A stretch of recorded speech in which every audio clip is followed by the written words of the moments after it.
We're going to start looking at multiplication of polynomials, and as we did with addition and subtraction, we're going to do so first of all by looking visually at how multiplication works with integers and then apply that to polynomials. So there are two basic approaches to understanding multiplication visually. One is what we call the grouping approach, and in this situation here I have two groupings of three things.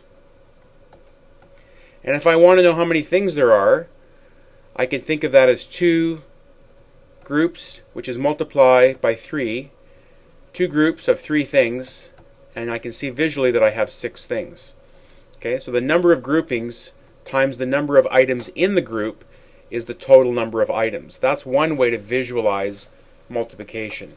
Another way to understand multiplication, represent multiplication visually, is through the area of a rectangle approach.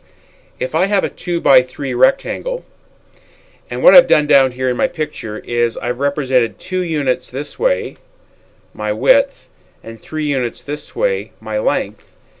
And if I think of this as being the sides, and I wanted to create a rectangle, which I'm showing in pink, and if I just extend my lines over from each part of the blocks, I can see that where does my 6 show up? My 6 shows up as the area of the rectangle that's been created. This is the rectangle created, outlined in blue. I have 6 units inside. So the answer to the multiplication, the product, is the area of the rectangle. The things that I was multiplying, my dimensions, my length and width, those are the factors. So I can think of multiplication as the area of a rectangle in which the given numbers that I'm multiplying are the dimensions of that rectangle. Alright, let's take this idea now and apply it to polynomials. So what I'm going to do is I'm going to have a couple of examples here, and we want to represent each multiplication question, each product, visually and then symbolically, which is algebraic. And the point is that the visual understanding should help us understand how to do it symbolically. That's why we use algebra tiles. So my first situation, I have 2 multiplied by 3x, and one way to represent this would be with the grouping approach. I have 2 groups of 3x's. Well, if I was to take from my algebra tile collection 3 x strips, there they are, 3 x strips, and if I had 2 groupings of 3 x strips, what would I have? Well, I think you can see that I would have 6 x strips, and so my product must be 6x. Okay, so that's using the grouping approach. Let's now look at representing this multiplication with area. With area, we think of the 2 things that I'm multiplying as the length times the width to give me the area. Alright, so in my setup here, I'm going to put 2 units along here and 3 x units along here. Alright, so I'm just setting up my dimensions. Let me drag in 2 on this side and 3 x's along the other.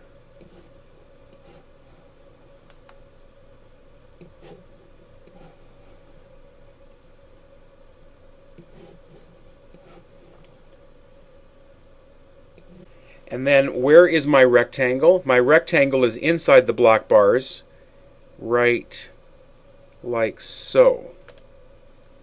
And what I want to know is what is the area of that pink box in terms of the outer section. So if I just extend out from each division, and I now look at what's in pink, how can I fill in what's in pink? Well, you'll notice that each pink box is an X strip. So if I fill in all of these, I don't have to do it necessarily every single one. Oh, what the heck, let's do it. What's the area inside? I can see that the area inside is 6x strips. So the area is the answer when I multiply these two things. If I want to think about, could I multiply 2 times 3x now symbolically to get 6x, you can see that, yeah, it would just be a matter of multiplying 2 by 3 times the x, and out comes the 6x. That matches up what I got when I did it visually. Here's another situation. And again, we want to do it visually and then algebraically. So with the representations point of view, I can have 3 groups of 2x plus 1. Well, 2x plus 1 with the tiles, there's 2 x's and there's 1. And if I had 3 groupings of this, what would I have? Well, I would have 3 times the 2x, I'd have 6x. So this would equal 6x. And I would have 3 times the 1, I would have 3. So my product, my answer should be 6x plus 3. I think you can see when I talk the question out that way, I have 3 groups of the 2x, which is 6x, and 3 groups of the 1, 3 times 1, which is the 3. So in terms of doing it symbolically, what I'm doing is distributing the outside number and multiplying it to each term on the inside. I've just done the question symbolically by using distribution.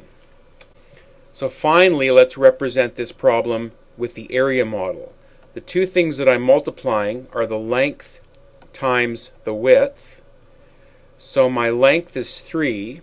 So let's put 3 units on the length on the outside of the black bars. These are my dimensions on the outside.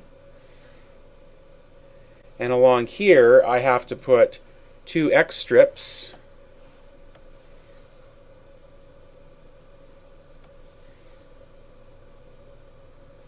So I've got my 2 x strips, and now I need a 1. And the rectangle that's created is on the inside, like so. If I extend up from each subsection, I can subdivide it like this. And the area of the inside is my product.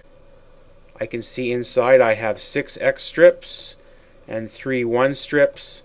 And I'll notice that I could have achieved this answer symbolically by taking the constant 3 on the outside of the brackets and distributing it, multiplying it to each of the terms on the inside.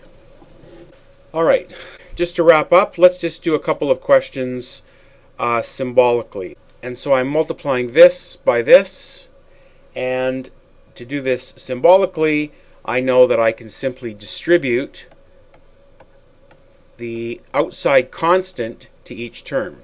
So I'm doing -2 times the first term, -2 times the second term, and -2 times the third term. And then I'm multiplying each of these sections, so I'm getting 6x squared. Multiplying these, -8x, which is plus -8x or minus 8x, same thing, plus 2, and there is my product. I can't simplify it because I do not have like terms, so I'm finished. Now I just want to squeeze in a division question here as well. We know that multiplication, for example 2 times 4 equals 8, can be written in division form, for example 8 divided by 2 equals 4. So I'm going to do this exact same thing with this question I just did. If this times this is equal to this, that must mean that my answer when I multiplied divided by one of the numbers I multiplied by gives me the other number that I multiplied by, the other thing that I multiplied by. And so I've set this question now up as a division question. And to go in reverse, it makes sense that I'm going to need to divide the -2 into each section on top. Because to multiply, I had to take the outside constant and multiply it to each part on the inside. Now I'm reversing the process. So when I see a question like this, it's going to be each term on the top divided by the term on the bottom.